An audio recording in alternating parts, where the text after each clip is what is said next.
Então, Anthony, estás preparado para mudar de vida? Mudar de vida? Pensava que estivéssemos aqui para falar de fotografia. Sim, trata-se de fazer um curso de fotografia e vídeo e de aprender a usar melhor a tua máquina fotográfica e a câmara de vídeo, mas as noções técnicas que irás aprender neste curso servirão sobretudo para exprimir melhor o teu mundo interior, aprender a observar à volta para ver a realidade com os teus olhos e a exprimi-la através das tuas imagens. No fim deste curso, não mais te reconhecerás. Quer dizer que mudarei? Serei um homem diferente? Não mais me reconhecerei?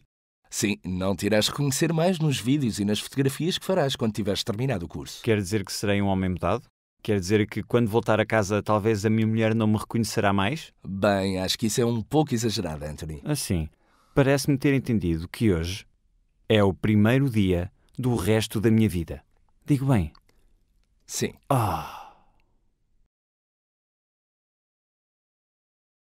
Então, comprei uma belíssima máquina fotográfica, Digital Reflex, mas teria necessidade de algumas dicas para saber como usá-la melhor. Podes dar-me uma ajuda? Claro. Antes de mais nada, sabes o que significa fazer uma fotografia? Sim, sei que é necessário enquadrar, clicar e depois examinar a foto.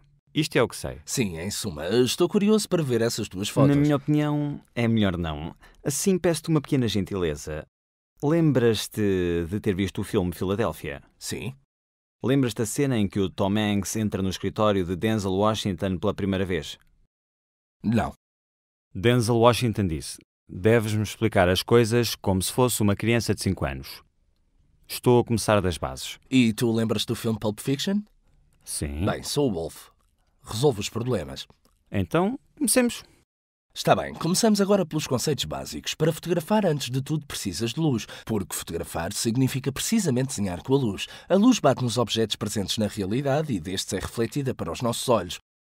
De acordo com o comprimento da onda por parte da luz que é refletida, percepcionamos as cores dos objetos. A máquina fotográfica vê da mesma forma. Repara, quando pressionamos o botão da nossa máquina fotográfica, não fazemos outra coisa senão fazer entrar a luz através da objetiva e fazê-la bater ou no sensor digital, se utilizarmos uma máquina fotográfica digital, ou no filme, se estamos a trabalhar com uma máquina analógica. Porquê? Existe alguma diferença entre os dois? Sim, existem diferenças. Nós, neste curso, trataremos principalmente da fotografia digital, mas é útil compreender também o procedimento no filme. Repara, sempre que fazemos entrar a luz, esta vai bater no suporte que, tal como dissemos anteriormente, pode ser um sensor CCD ou um filme no qual é registada. Se estamos a trabalhar com um filme, é formada a denominada imagem latente, quer dizer, no filme existe uma transformação não ainda visível que precisa de um procedimento seguinte. A fase de revelação, na qual vamos ampliar este sinal tornando-o visível à vista humana. Parece uma coisa muito complexa. Sim, é complexa. Na realidade, além disso, todo este procedimento é feito na completa obscuridade. Devemos trabalhar no escuro para evitar sobrepor outras imagens às registadas. Na fotografia digital, o procedimento é ainda mais complexo, mas não para quem dispara a fotografia, porque a imagem vai bater no sensor e cada célula individual do sensor, os chamados fotodíodos, registam a intensidade. Fotodíodos. O que são? São os elementos individuais que constituem o sensor da tua máquina digital. São constituídos por imensas células pequenas, cada uma das quais registando o valor da luminosidade que a vai atingir. Ok. Isto depois na máquina é traduzido em termos numéricos e por isso em formato digital, que depois será reconvertido, desta vez não no escuro, mas num computador, numa imagem que pode ser impressa e depois conseguirás ver a imagem definitiva como acontecia na câmara escura. Uma pergunta. É realmente necessário saber tudo isto para se fazerem boas fotos? É útil porque usas os instrumentos para te exprimires, porque fotografar significa exatamente isto, procurar exprimir-te a ti mesmo. Deves compreender como estes instrumentos funcionam e conhecê-los melhor para saberes usá-los bem. Assim é também importante abordar estes aspectos. Mais à frente vais compreender o quão importante isto é. Na verdade, já entendi em termos gerais a diferença entre filme e digital. Mas dentro da máquina fotográfica, o que é que realmente acontece? Repara, se pensares a tua máquina fotográfica em termos elementares, nada mais é do que uma caixa escura com duas extremidades, onde se encontra um dispositivo óptico que serve para fazer entrar a luz no interior e um suporte que serve para registar a imagem que esta luz vai produzir. Podemos obter uma mesma imagem utilizando um simples pequeno orifício, o conhecido furo estenopeico. Que é? Vejamos um exemplo. Imagina que estás num quarto completamente escuro, no exterior do qual existe uma paisagem iluminada pelo sol. Se numa parede desse quarto fizeres um pequeno furo, neste furo entrarão apenas alguns dos raios luminosos que irão refletir nas coisas que estão em frente. Ok. Estes raios luminosos entrarão no interior do quarto e irão bater na parede oposta, na qual se formará uma imagem daquilo que lhe está de frente. Esta imagem estará, porém, invertida e espelhada esquerda-direita. Porque está invertida? Isto deve-se ao chamado princípio da propagação retilínea da luz. Se tem um pequeno orifício e um objeto capturado da realidade, os raios luminosos destes reflexos devem passar obrigatoriamente através deste orifício. Claro. E assim os pontos altos irão passar no orifício e irão atingir a parte de baixo na parede oposta, enquanto que os pontos em baixo passarão através do orifício e irão reproduzir-se na parte de cima da minha imagem.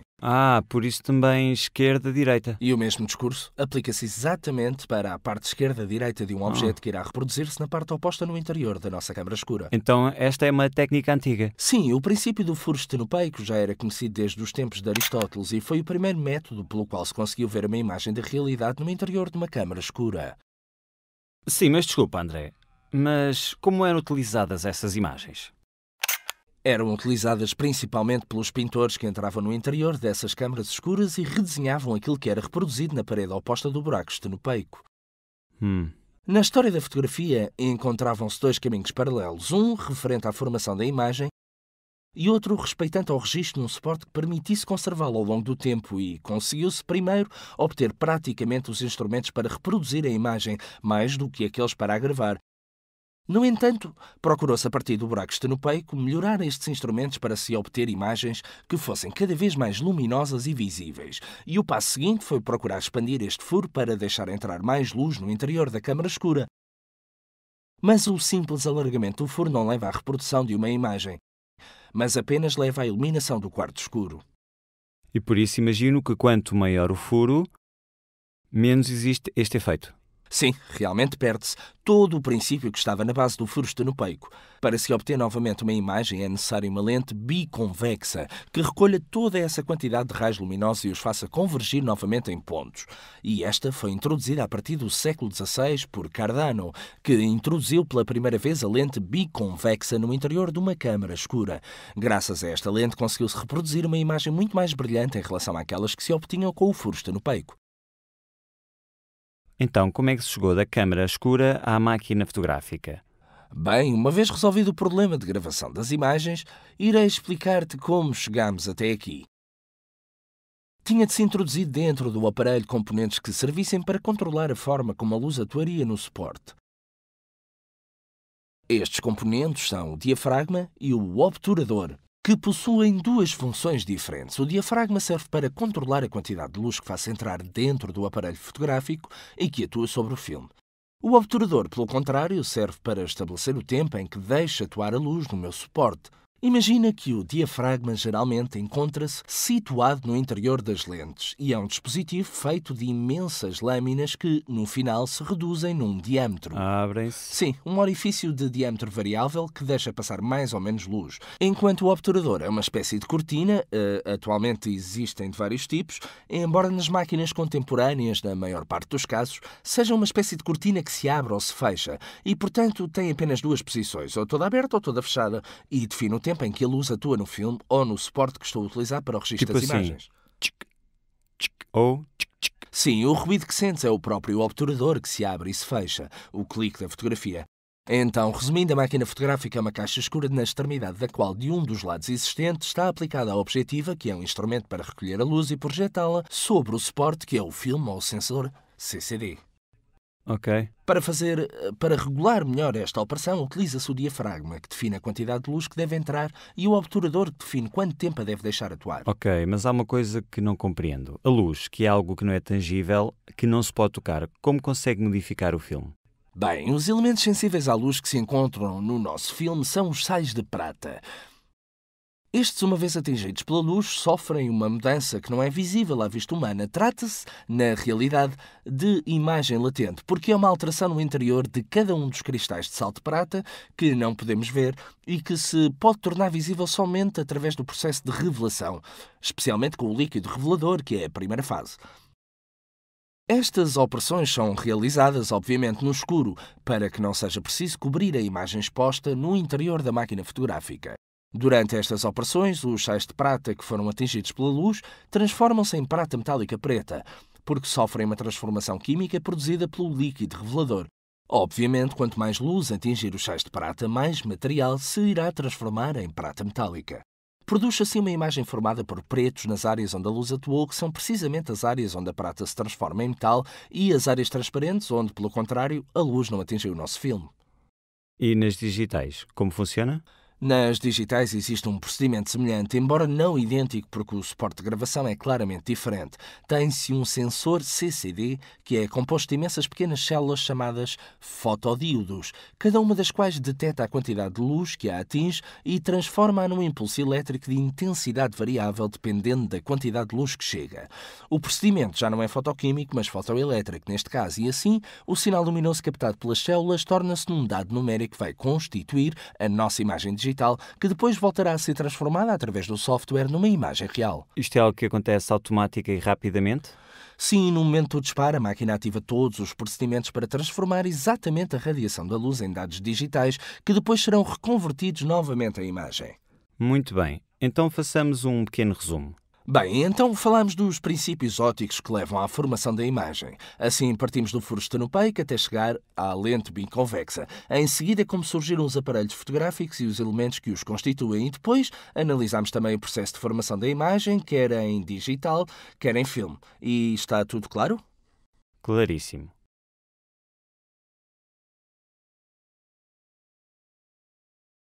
Então, depois da lição anterior, comprei um livro sobre a história da fotografia e notei que ainda não é claro a quem deve ser atribuída a invenção da fotografia. Bem, na verdade, sob a atribuição da invenção, existem ainda muitas teorias contraditórias e acho que, inclusive para além das atribuições normais que encontramos nos livros da história da fotografia, há alguns teóricos que sustentam que bem antes do século XIX, século em que se tem certas provas e imagens que começaram a aparecer com as dimensões da fotografia, algumas pessoas tinham conhecimento dos procedimentos para criar imagens fotográficas ou mesmo suficientemente semelhantes. Por exemplo, pintores como Torrentos, que foram condenados porque faziam quadros com uma perfeição tal que eram considerados de natureza demoníaca. Atualmente, não existem provas de que fossem fotografias ou pinturas.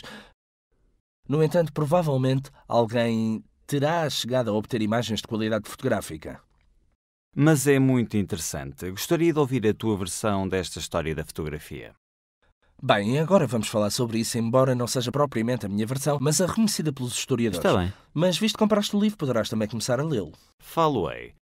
Porém, quero ouvir-te à mesma, hein?